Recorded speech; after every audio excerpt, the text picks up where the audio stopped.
Lalu di sana itu biasa menginapnya di mana? Di hotel kah? Apa di rumah penduduk kah?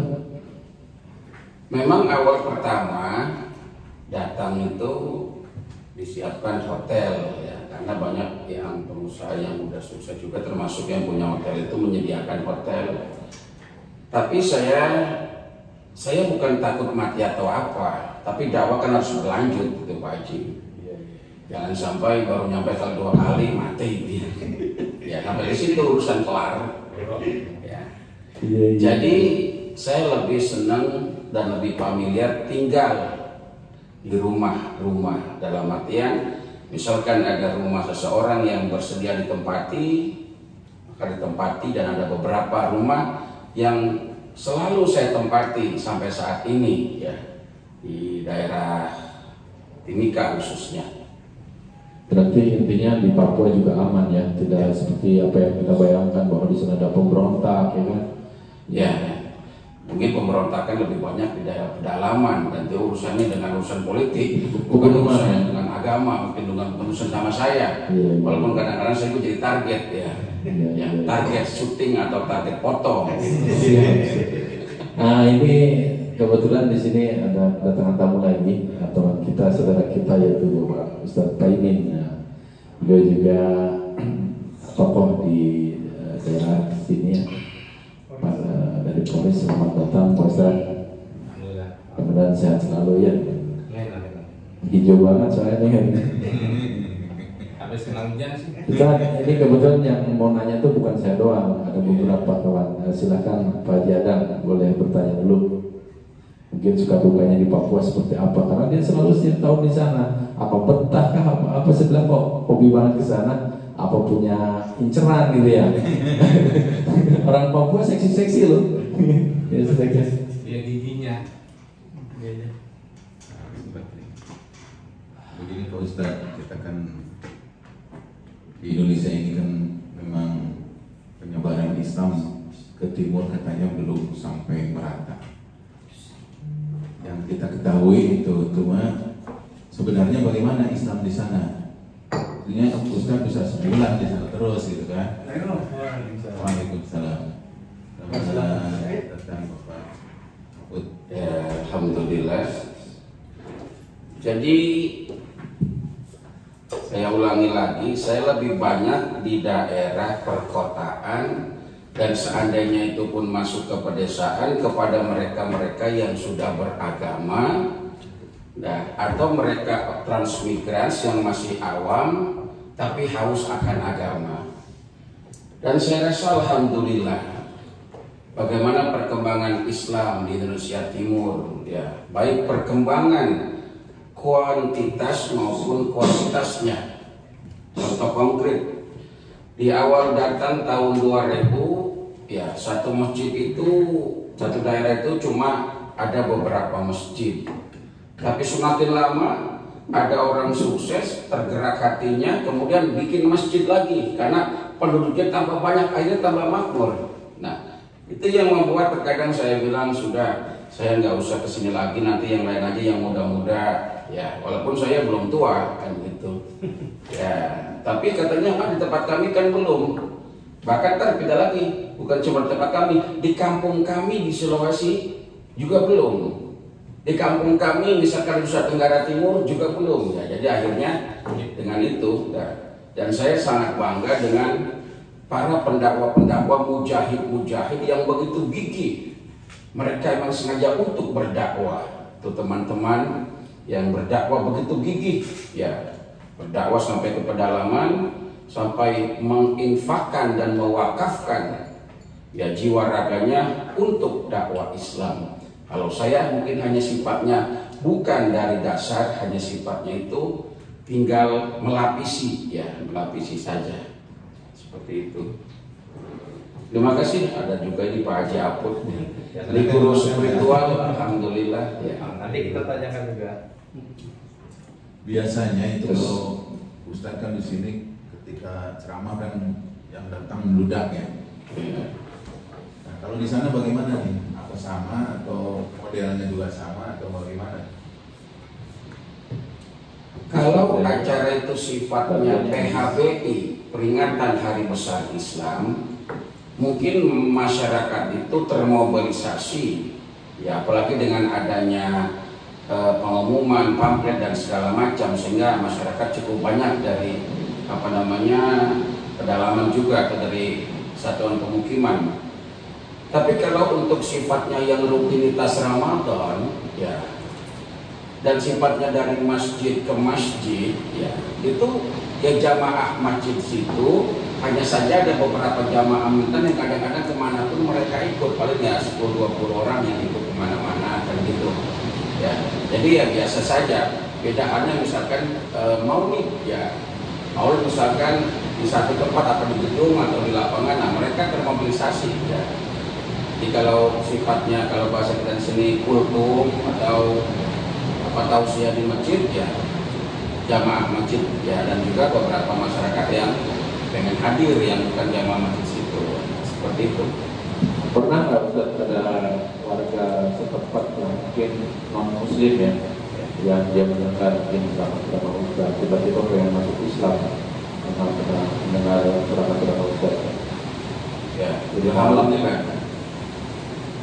Saya tidak tahu pasti apa gara-gara saya dia masuk Islam, ya mungkin dia sudah mendengar dakwah Islam sebelumnya, ya mungkin kita bicara sebelum sekarang ada berkembang YouTube dan sosial media, ya dulu itu kan sangat sulit komunikasi. Mungkin dia udah mendengar sebelumnya, kemudian tiba-tiba mendengar saya, kemudian nggak berapa lama kemudian dia masuk Islam, ya kita cuma menyaksikan, biarlah masyarakat setempat dalam artian tokoh agama setempat yang masuk Islamkan mereka, dan alhamdulillah sudah cukup banyak itu. Bahkan juga sampai para pengusaha itu mau berkorban untuk menampung mereka. Artinya begini, mereka itu pengen masuk Islam tapi ditentang oleh keluarganya. Nah, akhirnya mereka, bahasa kita itu kabur dari rumahnya karena pengen Islam. Ini kan suatu hal yang sah kan, jihad ya. Akhirnya bagaimana mereka? Ya, akhirnya sama pengusaha setempat atau orang-orang yang mampu, mereka ditampung, ya diberdayakan tenaganya untuk ekonomis misalkan, ya menghasilkan juga buat dia, dan terus menerus sehingga anaknya jadi Islam. Jadi caranya mengislamkan seperti itu. Luar biasa. Ya, jadi bukan cuma diislamkan sementara kita nggak tanggung jawab terhadap kehidupan mereka, karena masih banyak dong yang ekonominya masih minim kan. Kita nggak bicara di kota, kita bicara di sekutnya ya pedesaan atau di kampung, dan sangat kampung sekali. Berarti Islam di sana sebetulnya lebih solid ya, dia punya persatuan. Ya, memang sudah menjadi hukum alam. Ketika kita sedikit, kita akan kuat karena kita kompak. Contoh, kita pergi ke satu negara, ya, negara orang lain, tiba-tiba kita ketemu dengan orang kampung kita, ya, jangankan sekampung, satu wilayah dah. Misalkan kita orang Tangerang, tiba-tiba ketemu dengan orang Tangerang yang ada di Mekah, nah itu kan kompak, kuat ya, kuatnya. Dan saya selalunya bangganya sejauh ini ya, baik teman pengusaha dan masyarakat setempat, mereka mau mujahadah, berjihad untuk Islam, ya dengan tenaga, ya dengan pikiran, dan juga dengan hartanya. Bahkan saya sangat terenyuh ketika banyak teman-teman yang pengusaha di satu daerah minta agar saya itu menyampaikan ceramah di kampungnya, keliling kampung dia, semua dia yang nanggung. Tiket pesawat, akomodasi, transportasi, makan, termasuk penginapan, karena dia mungkin rumahnya kecil di kampung, karena dia di tempat lain besar rumahnya, akhirnya diinapkan di hotel, tapi hotel itu berdekatan dengan rumah dia. Itu rela dia lakukan, dan itu nggak 1-2 orang, banyak yang seperti itu. Saya selalu bangga seperti itu, kuat kampungnya, dan nggak ada misi politik apapun. Ya, bahkan pernah ke satu pulau kecil di Wakatobi, ya, gugusan pulau-pulau kecil di Wangi-Wangi, Kalidupa, Tomia, dan Binongko. Itu spontan. Jadi dulu belum ada penerbangan dari Kendari, ya. Dari Kendari ke Bau-Bau adanya jet oil atau kapal besar, kapal feri. Dulu tahun 2004. Ketika kita sedang istirahat saja, saya masih ingat nama hotelnya itu hotel yang punya itu Alexander Gianjoni. Ya. Orang Indonesia. Deborah. Orang Indonesia. Orang Indonesia, Deborah. Ya, nama hotelnya Deborah, pinggir laut. Ketika kita istirahat, menunggu datangnya kapal laut, tiba-tiba ada seorang lurah yang tahu, minta langsung ke kampungnya di Pulau Talaga. Ngomong dengan yang antar saya, bisa nggak Pak Ustadz ke Pulau Talaga? Pulau Talaga itu pulau kecil, kurang lebih 2,5 jam naik longboat. Longboat itu angkutan laut yang seperti seperti kita motorboat yang dalam lah, kapal boat itu kan.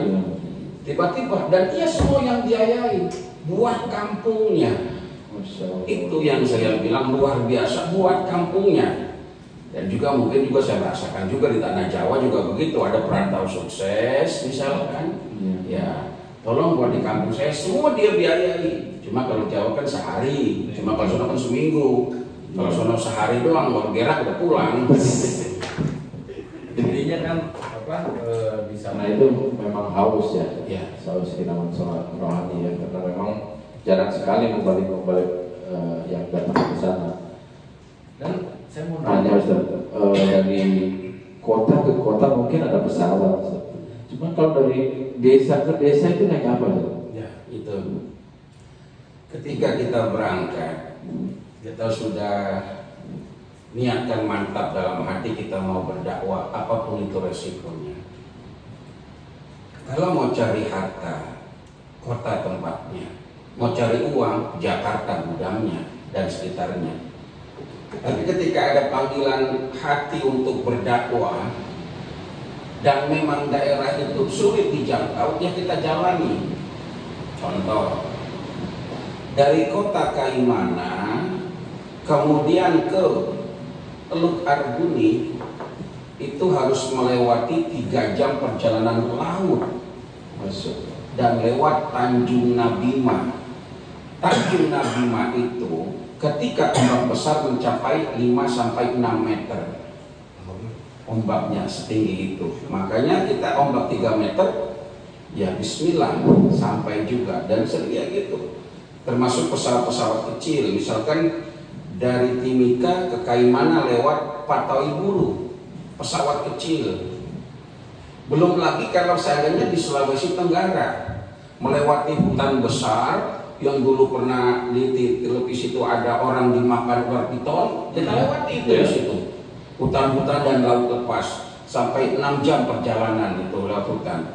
Sampai di Buton Selatan, Sampolawa, kemudian Watikinanda, kemudian Bahari, desa Gunung Sejuk, semua desa jauh dari kesan nikmat. Makan pun kita nikmati, tapi di situ ada kepuasan batin. Mereka undang lagi, saya datang. Luar biasa. Mereka undang lagi, saya datang. Ya. Jadi ada ikatan emosional yang sampai sekarang terbangun, makanya kepingin ketemu lagi. Jadi ya niatkan dalam hati kita ingin berdakwah. Nanti dunianya insya Allah akan siapkan kan kayak gitu. Masya Allah. Ikhlas ya Ustaz ya. Ikhlas dalam tataran cukup ya. Itu sampai tahu nama-nama desanya tadi. Iya, apa ya? Karena terlalu sering jadi sampai tahu itu. Tapi itu ada semua Papua ya? Itu Tidak. kayak Wakatobi kan Sulawesi ya? Iya. Tidak juga. Jadi saya bilang tadi ada juga mereka yang di Papua itu pengusaha di sana dagang atau apa, pengen di kampungnya. Iya. Pengen di kampungnya dan mereka rela pulang. Coba saudara. Mereka rela pulang, nunggu saya di bandara, ngikutin saya 10 hari keliling kampung dia. Dia tinggalkan kesibukannya, udah keliling ngikutin dakwah kampung dia. Dia sendiri yang memfasilitasi semuanya itu. Itu yang sangat pengorbanannya luar biasa ya. Ya kalau boleh saya sebutkan cukup banyak nama-namanya gitu. Alhamdulillah. Itu Ada yang boleh disebutkan sambil salam-salam. Ya, Berkesan katanya. ya alhamdulillah. Siapa tuh Pak? Di awal pertama saya berangkat ya ada Haji Salam. Pak Haji Salam, ya beliau ini asli dari Wakatobi. Ya. Wakatobi daerah Wanci. Wakatobi ini Sulawesi Tenggara. Wanci. Kemudian juga ada Pak Haji Munawir Kosa, ya seorang hakim yang aslinya dari Kupang, Nusa Tenggara Timur. Ya. Kemudian Haji Halim Chandra dari Tomia, Haji Halim Chandra, dan juga Haji Jafari dan keluarga besar asli dari Purbalingga yang selalu sampai saat ini masih sering untuk ya, memberikan tausiah, dan juga Haji Hamzah dari Bone. Sampai spontan Bupati Bone itu Haji Andi Pasar Panjalangi, ya sampai mengundang langsung di kantor bupatinya, spontan langsung dia telepon semua kepala dinas, tiba-tiba langsung ada acara dalam jangka waktu 2 jam itu, dan kumpul semua anggota dewan juga di masjid itu. Berarti itu termasuk donatur yang luar biasa yang membantu Ustaz untuk di sana. Terus Ustaz, kalau ternyata yang donatur itu banyak juga, ada juga yang dari Jawa ya, dari Purbalingga. Oh, berarti mereka sebagai pengusaha juga di sana ya. Dan juga ada beberapa teman yang terkadang juga tidak dalam artian langsung, tetapi mereka mensupport. Contoh, ya, coba datangkan Pak Imam Syahroni, nanti saya bantu ininya. Transport Banyak, seperti Haji Ramli dari Padang itu, kemudian juga kalau di Kaimana ada yang namanya Pak Haji Musmar yang anaknya di Jerman sekarang, dan mereka karena kita dekat terkadang mau belajar, anak-anaknya pada mau mondok semua, sehingga sampai sekarang masih apa masih komunikasi. Jadi anak-anak mereka mondok pesantren di Banyak Jawa. yang mondok pesantren di Jawa. Ada di sini Darul Quran juga ada Darul Quran, ada di di Bogor juga ada yang hafid-hafid itu, kemudian juga ada di Temboro. Ya, berarti insya Allah beberapa tahun yang akan datang mungkin Islam lebih berkembang di sana. Sekarang sudah sangat terasa bagaimana banyak hafid dan hafidah di sana, banyak juga pesantren-pesantren sekarang di sana, dan masjid, maka perkembangannya semakin pesat gitu. Jadi ketika ada orang datang, nggak lagi bingung kemana kita harus berjamaah, kemana kita mau ngaji, sudah disiap, sudah ada semua, dan tambah maju ya. Kita bersyukur alhamdulillah di sini. Berarti masjid juga sudah mulai banyak di sana. Sangat banyak, baik masjid yang memang dibangun oleh swadaya masyarakat maupun masjid yang sifatnya pribadi. Pribadi dibangunkan dan di masyarakat diwakafkan. Pesantren dibangun pribadi dan diberikan. Banyak yang seperti itu. Alhamdulillah ya. Alhamdulillah. Saya itu termasuk dikasih tanah 2 hektar, tapi tengah hutan.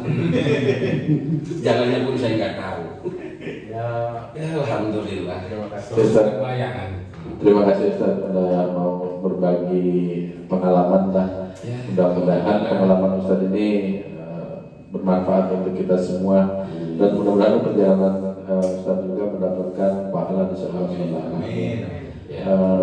Mungkin sebelum saya tutup ada apa yang mau bertanya, silakan. Begini Ustaz, kan udah setahun nih, kemarin kan nggak sempat ke Indonesia. Iya. Jadi teman-teman jemaah-jemaah di sana banyak yang kangen. Ya. Banyak yang kangen suara Ustadz yang khas, humornya juga khas gitu kan. Ya tolonglah sekitar 2 menit disampaikan gaya Ustadz yang biasa dan suaranya, biar jemaah dan teman-teman di Indonesia Timur nih terobati dengan ini. Karena hampir setahun ya. Ya, udah setahun. Nah, mudah-mudahan tahun ini bisa lah gitu kan. Silakan. Ya, buat sahabat-sahabat jamaah dan juga kawan-kawan yang berada di Indonesia Timur, Papua dan sekitarnya, Sulawesi Selatan maupun Sulawesi Tenggara. Memang kita nggak berjumpa secara langsung, tapi alhamdulillah dengan kemajuan teknologi sosial media, Banyak juga jamaah yang nyetel YouTube itu, dan alhamdulillah bisa terobati sedikit kekangenannya, bukan karena tampan atau gantengnya, ya, tapi karena segala kekurangannya. Justru orang itu mencari hal yang kurang, nggak mencari hal yang lebih. Ya. Yang lebih nggak usah dicari, tapi yang kurang. Oleh karena itu, ya, kerinduan saya pun sangat rindu dengan masyarakat Indonesia Timur untuk bisa hadir ke sana, namun keadaan yang masih seperti ini. Namun kita orang bersabar toh, ya, kita orang bersabar, sering berdoa mudah-mudahan ini cepat selesai, kita bertemu kembali bersama-sama toh. Amin. Ya, bersama-sama, kita mandiri bersama-sama, kita bersolat bersama-sama, dan mudah-mudahan kebersamaan kita itu akan cepat terlaksana, terjadi, dan mendapatkan keberkahan serta ridho dari Allah Subhanahu wa Ta'ala. Cukup. Kalau mau nanya kali, ada yang tanyakan? Boleh ada karena sumber menanya. Silakan. Sedikit bertanya Ustaz, mungkin kiatnya kali ya. Tadi Ustaz bilang kalau mencari uang itu ada di kota. Kalau mau berdakwah itu ada di daerah. Bagaimana cara mengikhlaskan hati untuk selalu berjihad di daerah-daerah Allah, di jalan-jalan Allah. Jadi dakwah itu panggilan hati. Ceramah itu bisa siapa saja, tapi dakwah itu panggilan hati. Ya memang karena sudah terbangun sejak kecil atau sejak muda dengan dunia dakwah, dan saya sejak kecil memang ditempa dengan hal-hal yang kurang enak, dalam artian bukan dimanjakan, ditambah lagi dengan perantauan yang cukup jauh kan gitu.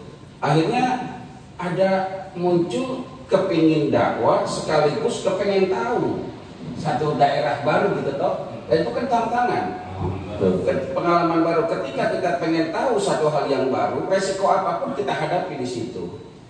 Ya bahkan ada beberapa kali kita juga jadi target.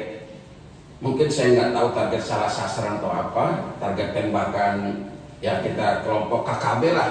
Ya sampai saya hubungi beberapa teman, kalau misalnya saya nggak ada umur atau nggak ada apa, tolong kasih tahu keluarga saya. Ya. Sampai itu pernah terjadi, tapi nggak kapok ya.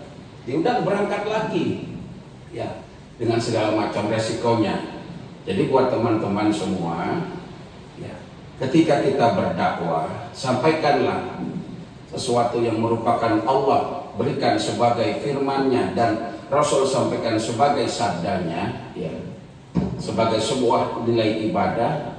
Insya Allah nanti akan ada kebaikan baik dunia dan akhiratnya.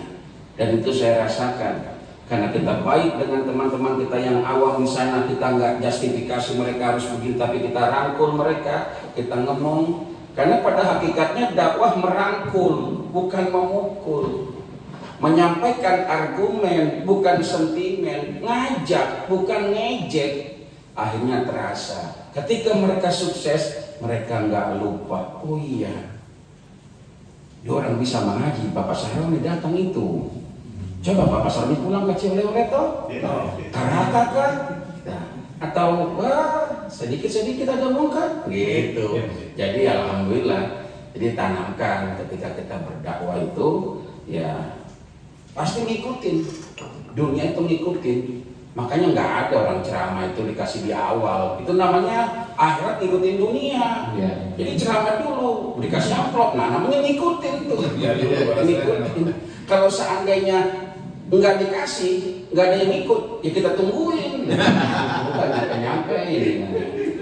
Jadi intinya kalau kita nyari akhirat, dunia pun akan ikut. Nah, seperti itu. Insya Allah. Sepanjang dunia pun tetap kita usahakan. Nanti pagi apa ada Ya. Oh gitu. Ya sudah, mungkin sementara itu saja ya. Terima kasih ya channelnya Suyarno DNS ya. Mudah-mudahan ini bisa tambah keakraban kebersamaan kita. Dan tolong bagi rekan-rekan kawan-kawan YouTuber semua jangan lupa ya untuk ditonton YouTube-nya dan juga subscribe dan komen yang bagus-bagus ya. Yang banyak ya. Kebaikan itu harus terus disebarkan. Dengan subscribe sebuah kebaikan, maka Anda pun akan mendapatkan kebaikan. Bismillah, like and subscribe. Terima kasih, Terima kasih. terima kasih. Ya demikianlah saudara YouTuber, sahabat YouTuber dimanapun Anda berada, bincang-bincang dengan Bapak Kiai Imam Syafni, kebetulan guru kami juga beliau pengalamannya luar biasa. Demikian, kurang lebih mohon maaf. Wabillahi taufiq wal hidayah. Wassalamualaikum warahmatullahi wabarakatuh.